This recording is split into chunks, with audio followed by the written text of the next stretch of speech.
कुछ ऐसे लक्षण हैं जिन्हें देखकर आप ये पहचान सकते हैं कि आपका हृदय कमजोर हो रहा है।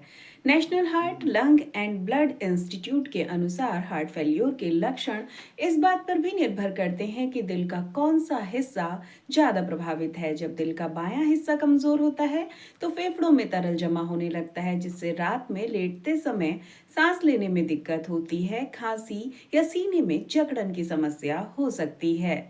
The American journal of cardiology में प्रकाशित रिसर्च बताती है कि हार्ट फेल्योर में वजन अचानक से बढ़ना भी एक मुख्य लक्षण है।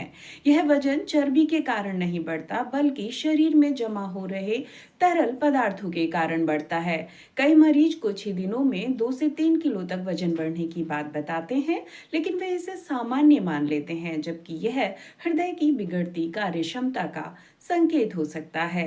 इसलिए ऐसे लक्षणों को अनदेखा ना करें। कुछ शोध बताते हैं कि दिल कमजोर होने पर दिमाग तक जाने वाला रक्त प्रवाह बाधित होता है। इसी वजह से मरीजों में फोकस में कमी होती है, भ्रम की स्थिति बनी रहती है, याददाश्त कमजोर हो सकती है और जॉन हॉपकिंसन और एनआईएच से जुड़े अध्ययनों में इसे हार्ट फेल्योर का एक महत्वपूर्ण लेकिन कम महत्व पाया हुआ लक्षण माना जाता है।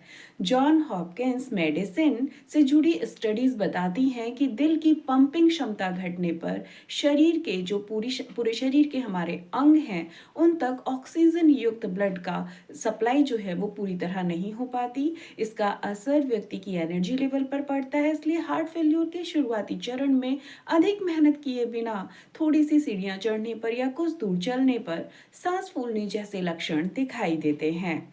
हार्वर्ड हेल्थ पब्लिशिंग में प्रकाशित एक रिसर्च बताती है कि दिल कमजोर होने का सबसे शुरुआती और आम संकेत पैरों और टखनों में सूजन है। जब दिल शरीर में खून को प्रभावी ढंग से पंप नहीं कर पाता तो खून वापस नसों में जमा होने लगता है। दबाव के कारण तरल पदार्थ रक्त वाहिकाओं में से बाहर निकलकर ऊतकों में जमा हो जाता है। यही तरल एडिमा कहलाता है और जो अक्सर शाम के समय पैरों और टखनों में दर्द के रूप में दिखाई देता है। इस तरह के लक्षण को अनदेखा ना करें। हेल्दी रहें, हैप्पी रहें और हमारे चैनल को लाइक शेयर सब्सक्राइब करना ना भूलें।